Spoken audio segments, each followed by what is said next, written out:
Hi అండి. ఈ video Tirupati day 2 video అనమాట. మేమైతే దర్శనం అయిపోయిన రోజు అంటే ఆ రోజు మేము కిందకి వెళ్ళిపోవాలి కదా! అదే రోజు వీడియో అనమాట. ఫైనల్‌గా ఇంకా స్వామివారిని నేను ఎప్పుడు చూస్తానో ఏంటో అన్నట్టుగా చిన్న వీడియో అయితే తీసుకున్నాను. అదిగోండి మా పాప అయితే అక్కడ చూడండి ఎంత బాగా ఆడుకుంటుందో. ఇంకా మేము దర్శనానికి వెళ్ళే ముందైతే ముగ్గురికి స్వామివారి నామాలైతే పెట్టారండి. బొట్లు పెట్టించుకున్నాము.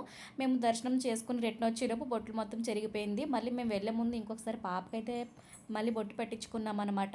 ఇదివరకు మేము ఫ్యామిలీతో వచ్చినప్పుడైతే కనీసం 3 రోజులైనా సరే కొండ మీద అయితే స్టే చేసేవాళ్ళమండి. ముందుగానే టికెట్స్ అలాగే అకామిడేషన్ అన్నీ బుక్ చేసుకునే వాళ్ళం. కానీ మేము ఈసారి అన్ఎక్స్‌పెక్టెడ్‌గా వచ్చిందనమాట. అంటే బేబీతో ఫ్రీ దర్శనం అవుతుంది కాబట్టి మేము అప్పటికప్పుడే టికెట్స్ కూడా మేము తత్కాల్ తీసుకొని వచ్చున్నాము.